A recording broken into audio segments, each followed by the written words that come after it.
We've got you covered in DFW with news, traffic, and weather all day.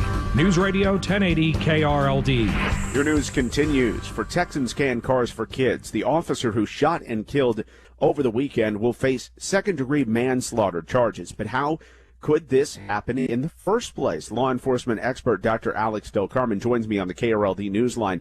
What's been your reaction in breaking down the body cam video? Well, first of all, it's incredibly difficult to be able to predict or even train for something like this, in the sense that we train police officers every single day to ensure that these mistakes, if it is a mistake, if it was a mistake, that these mistakes don't take place, right? In the sense that we ensure that the gun is carried on the opposite end of the taser, that the individual officer is a right-handed person, the gun would be on the right side of the utility belt, and the taser would be on the opposite side.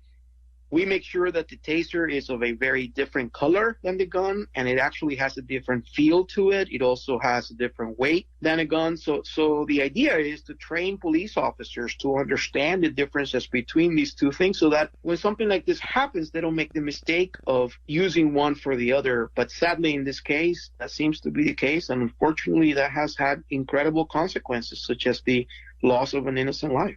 What kind of training do officers go through as far as heightening their adrenaline? Obviously, when any of us are under increased stress, we make mistakes. It's just not normally as high leverage a situation as this is. Yeah, well, if you go to most police academies around the United States, and even part of the in-service training that we provide to those existing police officers right now, most of that training focuses on the officer being placed in a situation, simulated, of course, that will raise that body temperature, that tempo that the officer may be in a resting position, whether or not it's a simulated circumstance of people protesting, or you may have some sort of a simulated city, or even actors. Police departments hire actors and actresses from the community to pretend to be in a domestic violence, so that the officer is fully captivated by the semi-reality that they face, so that they can endure something like this. And so even though we train them day in and day out, nothing replaces a real life scenario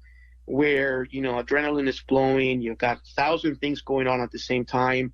Although when I did see that video, I just shook my head and I said, how can this happen to a 26-year veteran of the police force who was actually on the site training a rookie officer? So not only was she the head of the police union at some point, but she also handled a couple of the shooting incidents that had taken place prior to her own incident, and was training a rookie officer at that time. It's just unexplainable, although we understand it, because obviously nothing in no situation is ever perfect, right? That is law enforcement expert Dr. Alex Del Carmen.